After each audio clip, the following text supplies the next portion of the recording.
Twin tower से अविनाश खुद इस वक्त मौके पर मौजूद हैं। उनसे जान लेते हैं वहां पर क्या हालात हैं, क्या तैयारी है, आखिरी वक्त में क्या तस्वीरें वहां से देखने को मिल रही है। अविनाश, कुछ ही घंटों का वक्त बचा है ट्विन टावर के गिरने पर, क्या तस्वीरें सुबह आप देख पा रहे हैं मौके पर और क्या तैयारी है आखिरी वक्त की? देखिए, अगर बात करें तो तैयारियां पूरी हो चुकी है। सबसे पहले तस्वीरें दिखाना चाहेंगे क्योंकि अब कुछ ही क्षणों के बाद, अगर कहें कुछ ही घंटों के बाद ट्विन टावर इतिहास हो जाएगा, तो इसलिए सबसे पहले तस्वीरें दिखाते हैं आपको। देखिए सामने जिस तरीके से ये दो बुलंद इमारत अभी नजर आ रही है, लेकिन 2:30 बजे के बाद जैसे ही ब्लास्ट होगा ये इमारत जमींदोज हो जाएगी और कहीं ना कहीं जो भ्रष्टाचार की नींव पर यह तैयार हुआ था, वो तमाम सारे भ्रष्टाचारियों को एक संदेश भी जाएगा कि भ्रष्टाचार करने से पहले वो लाख बार सोचे, क्योंकि अपने देश के जो तमाम सारी संस्थाएं हैं वो इस पर नजर रखती हैं। तो देखिए इस तरह से तैयारियां बिल्कुल अंतिम चरण में है। तो तमाम सारे सोसाइटी और आसपास के लोग हैं उनको कह दिया गया है कि इवैक्यूएट कर दें, अपने फ्लैट्स पूरे खाली कर दें। और देखिए जो सामने तमाम सारे फ्लैट्स नजर भी आ रहे हैं, वहां पे पूरी तरीके से सन्नाटा नजर आ रहा है। चूंकि अगर बात करें तो सभी को 7 बजे तक का वक्त दिया गया था सुबह का, और ये कहा गया था कि सुबह 7 बजे तक सभी लोग, आसपास के लोग जितने भी रहते हैं, वो अपने फ्लैट्स को खाली करके चले जाएं।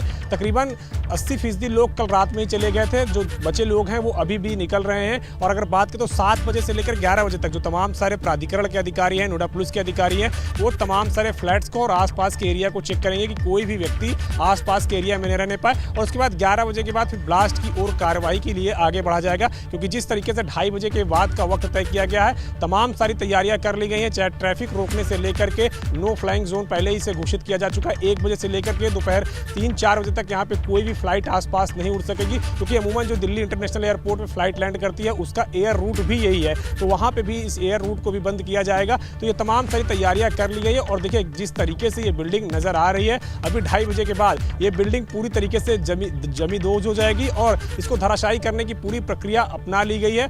और यहाँ पे देखिए जिस तरीके से जो तमाम सारे लोग, जो अगर बात करें तो पूरी तरीके से साफ तौर पे अगर बात करें तो सुबह मॉर्निंग वॉक के लिए लोग निकलते थे, तमाम सारे जो लोग हैं वो टहलने के लिए निकलते थे। संडे के दिन काफ़ी ज़्यादा भीड़ होती थी, लेकिन जिस तरीके से तमाम सारे लोगों को यहाँ पे सोसाइटी छोड़ने के लिए कहा गया, फ्लैट छोड़ने के लिए कहा, आज अमूमन पूरी तरीके से सन्नाटा नजर आ रहा है सड़कों पर। हाँ, जरूर कुछ लोग अभी आएंगे जिनको अगर बात करें तो वो लोग भी पूरी तरीके से कहीं ना कहीं क्यूरोसिटी है उनके अंदर कि पूरी तरीके से धराशायी होगा बिल्डिंग, वो भी देखे। लेकिन यहाँ पे फिलहाल अभी पूरी तरीके से शांति नजर आ रही है, सिर्फ और सिर्फ मीडिया और पुलिस वालों का ही जमावड़ा है यहाँ पे। और देखिए जिस तरीके से ये बिल्डिंग बनी थी, उसके बाद जिस तरीके से एक लंबी लड़ाई लड़ी गई, चाहे वो हाई कोर्ट के अंदर हो चाहे सुप्रीम कोर्ट के अंदर हो, सुप्रीम कोर्ट ने भी अपने आदेश देते हुए ये कहा था कि ये बिल्डिंग जो है भ्रष्टाचार का प्रतीक है, और ये बिल्डिंग जब गिरेगी तो जाहिर तौर से बात है कि जो लोग भ्रष्टाचार करते हैं उनके दिमाग में कहीं ना कहीं डर पैदा होगा और भ्रष्टाचार करने से पहले लाख बार सोचेंगे। नोएडा अथॉरिटी को भी उस वक्त फटकार लगाई गई थी सुप्रीम कोर्ट की ओर से। और देखिए आज सुप्रीम कोर्ट के आदेश के बाद ही इस बिल्डिंग को धराशायी करने का काम किया जा रहा है। पूरी तैयारियां हो चुकी हैं।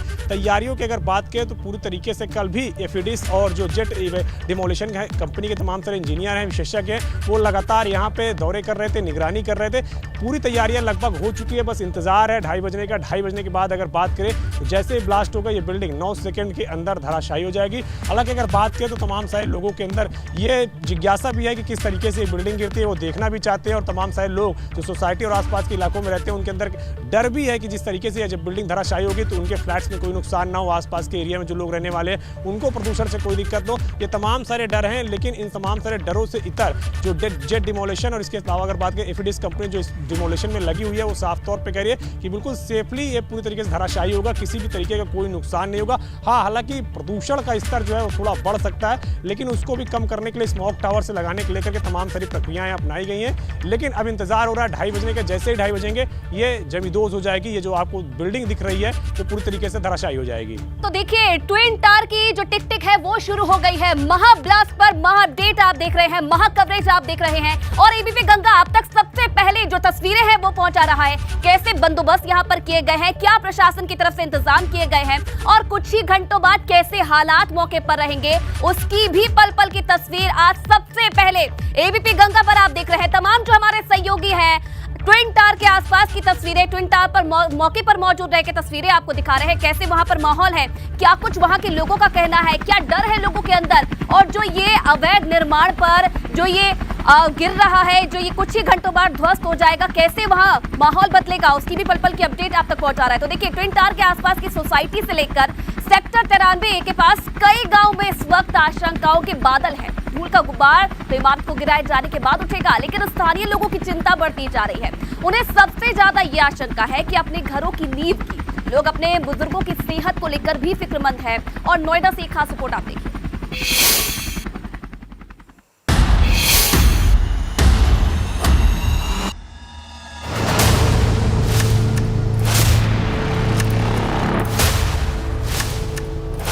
ट्विन टावर की तबाही की टिक टिक आखिरी काउंटडाउन की तरफ है तो इमारत से कुछ दूर के इलाके में लोगों की धड़कनें बही हुई हैं।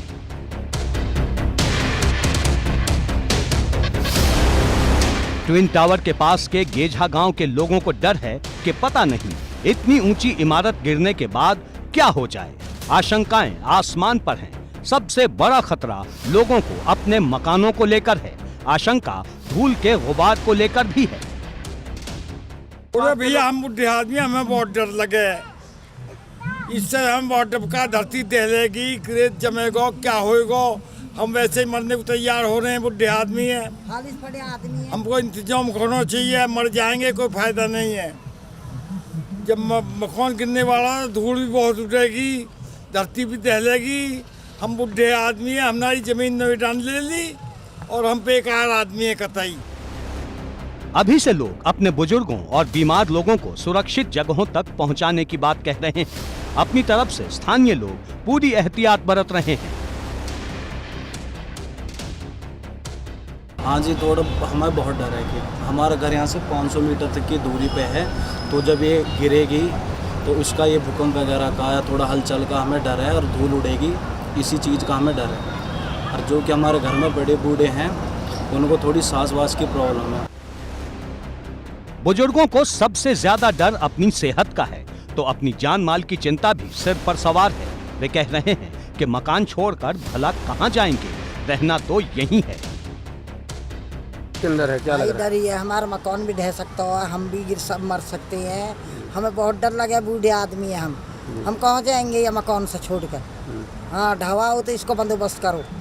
हमारे यहाँ सामने मकान ढहेगा, हमको सारे बच्चे को, हमारे इनको सबको डर है, डंगर को सबको डर है। हमें भले अच्छा बंदोबस्त है ढाइयों, हमें पूरा डर है। हमारा 5 बुढ़ा, हम भी बुढ़े आदमी हैं। एबीपी गंगा के लिए नोएडा से अंकित कौशिक की रिपोर्ट।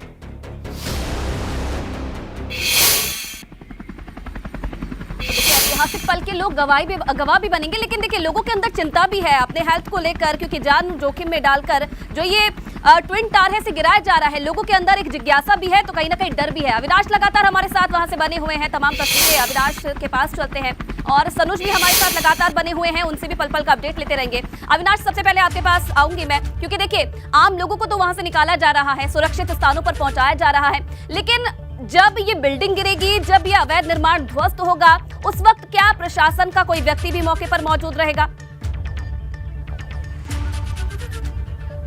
जी बिल्कुल, अगर बात करें तो प्रशासन के तमाम सारे अधिकारी मुस्तैद रहेंगे। नोएडा नोएडा अथॉरिटी के सीईओ हो या फिर अगर बात करें नोएडा के पुलिस कमिश्नर हो, तमाम सारे अधिकारी आसपास ही मौजूद रहेंगे। जितने भी विभाग इस पूरे कार्यों में लगे हों, तमाम सारे विभागों के अधिकारी यहीं आसपास ही मौजूद रहेंगे। एक बार आपको फिर से तस्वीरें दिखाना चाहेंगे, क्योंकि जिस तरीके से आज ये इसका ध्वस्तीकरण होना है और ध्वस्तीकरण से पहले जो तमाम सारी तैयारियां हैं वो कर ली गई है, क्योंकि ये सिर्फ ना एक टावर का ध्वस्तीकरण हो रहा है, बल्कि अगर कहीं ना कहीं तो भ्रष्टाचार पे भी प्रहार होने जा रहा है। क्योंकि जिस तरीके से भ्रष्टाचार की नींव पर ही ये इमारत खड़ी हुई थी, आज इसको जमींदोज करने का काम किया जाएगा। अगर इसके इतिहास की बात करें तो जिस तरीके से इस टावर का निर्माण हुआ था, 2012 से ही ये केस इलाहाबाद हाई कोर्ट में चला, फिर इलाहाबाद हाई कोर्ट से इस टावर के ध्वस्तीकरण की जो है अनुमति दी गई। उसके बाद मामला फिर सुप्रीम कोर्ट में आया और सुप्रीम कोर्ट ने पिछले साल यानी कि 2021 में आदेश पारित किया कि इस टावर को ध्वस्त किया जाए। लेकिन अभी भी तमाम सारे ऐसे बायर्स हैं जिनके पैसे इसमें फंसे हुए हैं, इसको लेकर के भी सुप्रीम कोर्ट लगातार निगरानी कर रही है। अगर बात करें तो कुल 711 लोगों ने इन दोनों टावरों में अपने फ्लैट्स बुक कराए थे। हालांकि अगर बात करें तो सुपरटेक ने लगभग 652 ग्राहकों को उनके पैसे लौटा दिए या उनके साथ कहीं ना कहीं सेटलमेंट कर लिया। लेकिन अभी भी कई ऐसे ग्राहक हैं जिनके पैसे नहीं वापस हुए हैं। वो भी अगर बात करें तो परसों सुप्रीम कोर्ट पहुंचे तो सुप्रीम कोर्ट ने उस वक्त जस्टिस DY चंद्रचूड़ के जो नेतृत्व में जो कमेटी गठित हुई, उसने साफ तौर पर कहा है कि अक्टूबर तक तमाम सारे जो बायर्स हैं उनके पैसे वापस कर दिए जाए, उनके साथ सेटलमेंट कर ली जाए। अगर ऐसा नहीं होता तो फिर आगे की कार्रवाई की जाएगी। वहीं अगर बात करें तो इस बिल्डिंग को आज अगर ध्वस्त किया जा रहा है तो इस पूरे बिल्डिंग को ध्वस्त करने में तकरीबन 17.55 करोड़ रुपए का खर्च आ रहा है, यानी कि एक बड़ी लंबी रकम खर्च हो रही है इस बिल्डिंग के ध्वस्तीकरण को लेकर के। ये पूरी रकम अगर बात करें तो खुद बिल्डर्स उठाएंगे, क्योंकि जिस तरीके से बिल्डर ने भ्रष्टाचार करके इस पूरे निर्माण को अंजाम दिया था, इसी के बाद सुप्रीम कोर्ट ने आदेश दिया कि जितना भी खर्च आएगा वो पूरा बिल्डर ही उठाएगा। तो इस पूरे खर्च को अगर बात करें तो बिल्डर उठाने का काम करेंगे। इसके साथ साथ अगर बात करें तो Uttar Pradesh pollution control board ने भी ट्विन टावर के आसपास 6 मशीनें इंस्टॉल की हैं और इनर सर्किल में भी 3 मशीनें इंस्टॉल की गई हैं और आउटर सर्किल में भी 3 मशीनें इंस्टॉल की गई है। और हर मशीन जो है 24 घंटे में रिपोर्ट देगी कि किस तरीके से प्रदूषण का जो स्तर है वो कितना बढ़ रहा है और किस तरीके से उसको कम किया जाए। इसको लेकर के प्रदूषण कंट्रोल नियंत्रण बोर्ड जो है वो लगातार निगरानी रखेगा और लगातार जो उनके अधिकारी हैं वो प्रदूषण कम करने का काम करेंगे, क्योंकि न सिर्फ इसमें सुप्रीम कोर्ट के आदेश के बाद जिस तरीके से ध्वस्तीकरण हो रहा है, न सिर्फ केंद्र सरकार की इसमें निगरानी है बल्कि उत्तर प्रदेश सरकार की भी निगरानी है। और उत्तर प्रदेश सरकार लगातार अपडेट भी ले रही है कि किस तरीके से इस पूरे मामले को ध्वस्तीकरण को अंजाम दिया जा रहा है और कैसे जो आसपास के लोग हैं उनकी सुरक्षा को अभी विशेष ध्यान रखा जाए। वहीं अगर बात करें तो जिस तरीके से इस टावर को बनाने के लिए अगर बात करें तो लंबा समय लगा है और लंबा समय लगने के बाद जिस तरीके से जमीन का दुरुपयोग करके यहाँ पे इस टावर का निर्माण किया गया, उसके बाद अब आज इसका ध्वस्तीकरण हो रहा है। ध्वस्तीकरण से पहले एक तस्वीरें आपको नीचे की भी दिखानी चाहेंगे कि जिस तरीके से यहाँ पे जो ट्रैफिक है वो आज काफी कम है, क्योंकि ट्रैफिक को कंट्रोल किया जा रहा है पीछे से। और अभी जैसे ही ट्विन टावर के गिराने की जो घड़ियां हैं वो नजदीक आएंगी, ट्रैफिक को पूरी तरीके से रोक दिया जाएगा। फिलहाल अभी ट्रैफिक सुचारू रूप से जरूर चल रहा है, लेकिन कुछ देर के बाद इस ट्रैफिक को रोक दिया जाएगा। आप जेपी फ्लाईओवर को देख सकते हैं कि किस तरीके से अभी वहां पे तमाम सारी जो गाड़ियां हैं वो जरूर चल रही हैं, लेकिन जैसे ही समय नजदीक आएगा ट्विन टावर को गिराने के, यानी कि 2:30 बजे का समय सुनिश्चित हुआ है, तो तकरीबन अगर बात करें तो 1:30 बजे के बाद तमाम सारे जो ट्रैफिक है उनको कंट्रोल करना शुरू कर दिया जाएगा और 2 बजे के बाद पूरी तरीके से ट्रैफिक रोक दिया जाएगा। यानी कि आसपास के 500 मीटर के दायरे में जितनी भी सड़कें हैं सारी सड़कें बंद कर दी जाएंगी और सारी सड़कें बंद करने के बाद ट्रैफिक को पूरी तरीके से नियंत्रित कर लिया जाएगा। तो ये अभी तक की अगर बात करें तो तैयारियां पूरी हैं। नोएडा के जो तमाम सारे अधिकारी हैं, चाहे पुलिस कमिश्नर हो चाहे तमाम सारे अथॉरिटी के अधिकारी हैं, वो भी अभी कुछ देर में यहाँ पे पहुंचेंगे और यहाँ पे पहुंच के एक बार फिर से मौका मुआयना करेंगे। चलिए बिल्कुल, कहीं ना कहीं अविनाश प्रशासन की तैयारी तो पूरी है, लेकिन सबसे जरूरी बात है कि लोगों को परेशानी ना हो, इसका ध्यान भी जरूर रखा जा रहा है।